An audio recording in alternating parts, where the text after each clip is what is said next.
Assalamualaikum warahmatullahi wabarakatuh. Selamat malam mahasiswa-mahasiswi yang saya sayangi dan banggakan. Kita ketemu lagi dengan saya Profesor Dr. Esmira Mandasari Saragi SMH dengan materi perkuliahan tindak pidana khusus. Kali ini saya membahas topik dengan judul tindak pidana korupsi. Di pertemuan terakhir materinya file 6 ya, silakan dibuka. Kita akan membahas mengenai unsur tindak pidana pencucian uang atau TPPU ya. Absensi tetap seperti biasa di kolom komentar YouTube saya. Tolong nanti di like dan subscribe ya Bapak Ibu. Dan absensi jangka waktunya 3 hari dimulai sejak hari ini. Oke Bapak Ibu, yang saya banggakan unsur tindak pidana pencucian uang ini ada beberapa, yaitu yang pertama ada pelaku tentunya ya. Gimana mau ada tindak pidana kalau nggak ada pelakunya ya. Jadi arti subjek gitu ya. Kemudian yang kedua ada perbuatannya. Contohnya seperti transaksi keuangan atau finansial ya, dengan maksud untuk menyembunyikan atau menyamarkan asal-usul harta kekayaan dari bentuknya yang tidak sah atau ilegal seolah-olah menjadi harta kekayaan yang sah atau legal. Kemudian yang ketiga ada merupakan hasil tindak pidana ya. Jadi yang perbuatan tadi yang dilakukan itu merupakan hasil dari tindak pidana. Secara garis besar ini unsur pencucian uang terdiri dari unsur objektif ya, atau dikenal dengan actus reus, dan unsur subjektif yang dikenal dengan mens rea ya. Mens rea dikenal dengan niat jahat ya. Actus reus itu perbuatan ya. Jadi itu termasuk unsur objektif ya. Yang subjektif itu mens rea-nya. Jadi unsur objektif atau actus reus dapat dilihat dengan adanya kegiatan ya. Kegiatan dilakukan. Contohnya menempatkan, mentransfer, membayarkan atau membelanjakan, menghibahkan atau menyumbangkan, menitipkan, membawa ke luar negeri, menukarkan atau perbuatan lain atas harta kekayaan yang diketahui atau patut diduga. Ini bahasa hukum ya, yang diketahui atau patut diduga berasal dari kejahatan ya. Kemudian sedangkan unsur yang subjektif atau mens rea tadi atau niat jahat dilihat dari perbuatan seseorang yang dengan sengaja. Niat nih, kan niat nih kalau dengan sengaja mengetahui atau patut menduga bahwa harta kekayaan berasal dari kejahatan dengan maksud dengan niat ya untuk menyembunyikan atau menyamarkan harta tersebut. Jadi Bapak Ibu hati-hati ya. Kita semua harus hati-hati ketika ada teman kita atau saudara atau siapapun yang kita baru kenal gitu ya, menawarkan sejumlah uang misalnya dengan iming-iming, ini saya mau buka perusahaan tapi saya sepertinya nggak bisa untuk menghandlenya karena saya sibuk sering keluar kota atau keluar negeri, jadi saya berharap bapak atau ibu yang bisa memegang perusahaan ini ya. Banyaklah dia tiba-tiba menjanjikan uang atau menawarkan membantu dengan keuangan dan lain sebagainya, membuat perusahaan misalnya, membuat usaha. Kita harus hati-hati. Jadi segala sesuatu yang sangat mudah dan kemudian sangat jarang gitu bisa terjadi, nah itu harus dicurigai ya. Contoh lainnya ya, bukan tipikor tapi contoh yang mendekati istilahnya ketika yang istimewa atau yang mudah sekali kita dapatkan. Misalnya ada teman kita menjual barang, misalnya mobil ya, atau kereta aja lah ya, kereta sepeda motor ya, ke kita, ini harganya murah, bayarin aja lah sama aku 2 juta. Jadi kita lihat bagus nih, kondisinya bagus gitu. Terus nggak lengkap, hanya STNK yang ada, BPKB nggak ada. Alasannya, oh iya ini karena begitu, karena begini, banyak lah alasannya kan. Datang kita karena kita merasa murah kali, mana mungkin aku bisa dapat harga sepeda motor 2 juta kan gitu ya. Kita terlena terus kita beli padahal surat-suratnya nggak lengkap. Nah, naasnya dia ketangkap pihak yang berwajib, dia menyebutkan nama kita ya kan, bahwa dia telah menjual sepeda motor yang dicurinya kepada kita. Terseretlah kita. Tindak pidana apa namanya? Penadahan ya. Tindak pidana penadahan kalau saya tidak keliru pasal 408 KUHP. Kita kita terseret gara-gara kita menerima sepeda motor tadi. Padahal kita membeli, ya. Kita bilang, "Wah, saya membeli nih, Pak Polisi, saya membeli 2 juta dia kasih sama saya." Jadi polisi akan bilang, "Ada nggak Bapak atau Ibu menerima surat-surat resmi?" Terus kita bilang nggak ada, ya. Berarti kan harus patut diduga, ya. Patut diduga, mengetahui. Itu dia, ya. Seperti ini kembali lagi, seperti tadi yang saya sampaikan.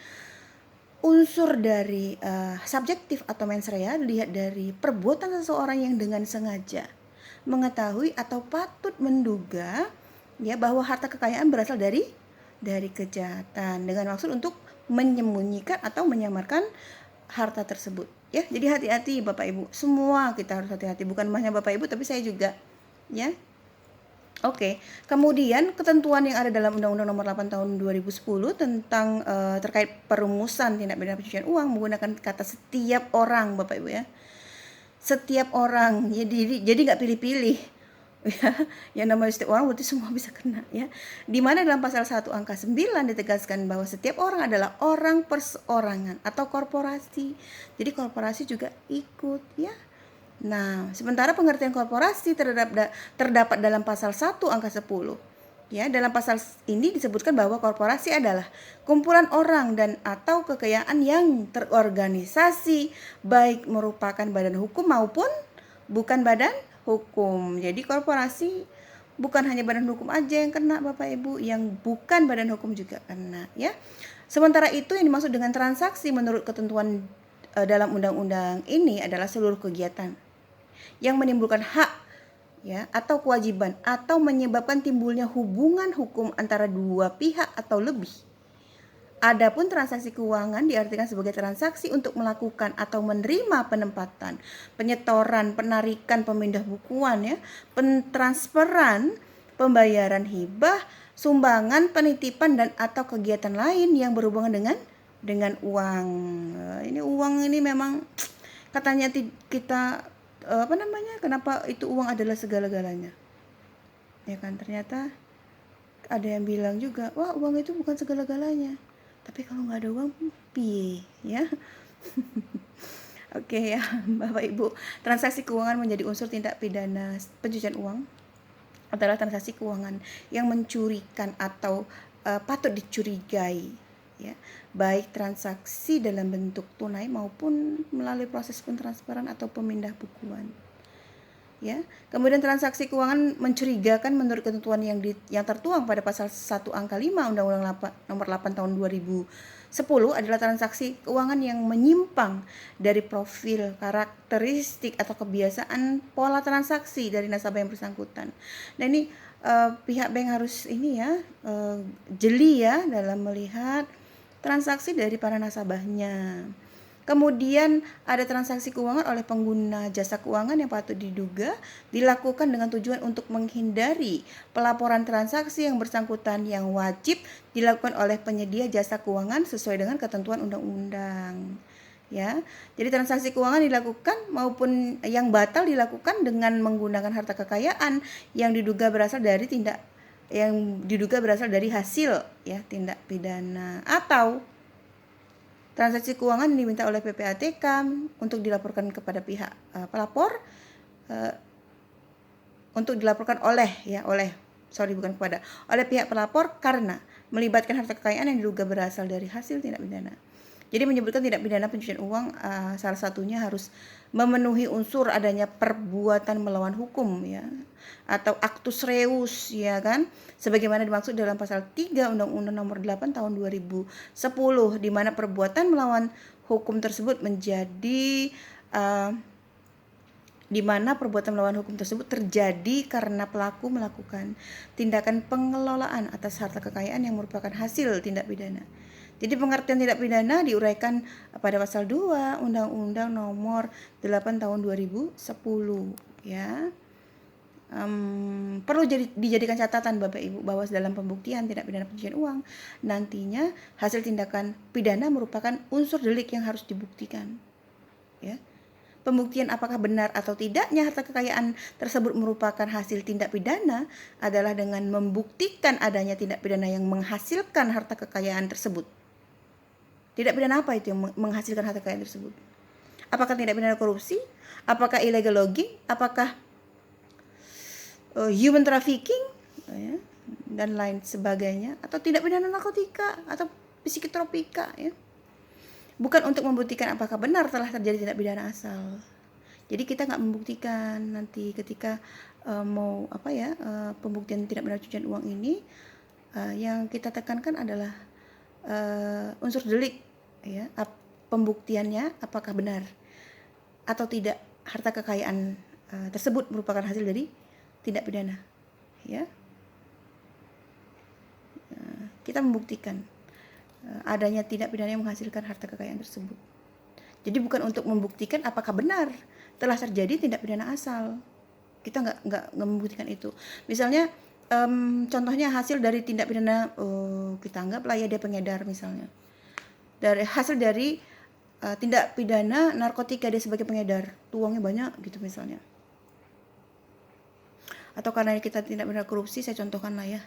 Dari hasil tindak pidana korupsi, misalnya contoh ya kasus mega korupsi EKTP misalnya, hasil dari tindak pidana korupsi tersebut misalnya si pelaku mencucikan uangnya dengan membuat perusahaan misalnya, ya kan. Jadi yang kita buktikan di sini apakah benar hasil dari uang tersebut merupakan hasil dari tindak pidana korupsi mega KTP tadi. Bukan apakah benar telah terjadi tindak pidana korupsi EKTP. Bukan itu yang kita buktikan, tapi uangnya tadi benar nggak dari tindak pidana korupsi, itu maksudnya. Jadi kalau pembuktian apakah benar itu merupakan kasus tindak pidana korupsi, itu lain lagi, ya. Jadi berbeda ini konteksnya. Oke? Jadi ingat, jadi bukan untuk membuktikan apakah benar telah terjadi tindak pidana asal atau predicate crime, ya, yang menghasilkan harta kekayaan, ya. Dalam ketentuan sebagaimana disebutkan dalam pasal 3 Undang-Undang Nomor 8 Tahun 2010, teridentifikasi beberapa tindakan yang dapat dikualifikasi ke dalam bentuk tindak pidana pencucian uang, ya, yakni tindakan atau perbuatan yang dengan sengaja. Misalnya yang pertama menempatkan, ya, yang kedua mentransfer, ketiga membelanjakan atau menggunakan, yang keempat menghibahkan, ya, atau menyumbangkan. Ini hati-hati Bapak Ibu, menghibahkan, menyumbangkan, ya. Jangan nanti kita karena udah kita banyak nih terima hibah terus kita terima aja, ya. Hati-hati, ya. Menitipkan, ini menitipkan loh, hati-hati loh. Menitipkan harta kekayaan, ya. Membawa ke luar negeri harta yang diketahui, menukarkan, ya, atau perbuatan lainnya yang terhadap harta kekayaan yang diketahui atau patut diduga merupakan hasil dari tindak pidana dengan mata uang atau surat berharga lainnya, dengan tujuan untuk menyembunyikan atau menyamarkan asal-usul harta kekayaan tersebut. Oke Bapak Ibu, terima kasih banyak atas waktunya. Insya Allah 2 minggu lagi ya, saya dapat kabar katanya kita UAS. Jadi Bapak Ibu tolong persiapan dirinya, ya. Semoga dilancarkan segala urusannya, selalu sehat dan bahagia.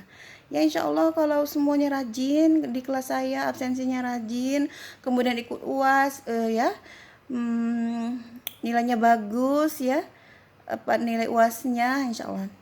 Kalau rajin hadir saja nilainya B, apalagi kalau ikut UAS, ya, nanti nilainya A, ya. Sama Prof Yasmira tidak sulit untuk mendapatkan nilai A, asalkan rajin hadir saja. Jangan lupa isi absensi, kemudian nanti ikut UAS. Oke, jangan lupa nanti bayar uang kuliah, karena kalau nggak bayar uang kuliah nanti nggak keluar nilainya. Terima kasih banyak Bapak Ibu semuanya. Sebelum saya akhiri, saya mohon maaf jika ada kesilapan dalam penyampaian.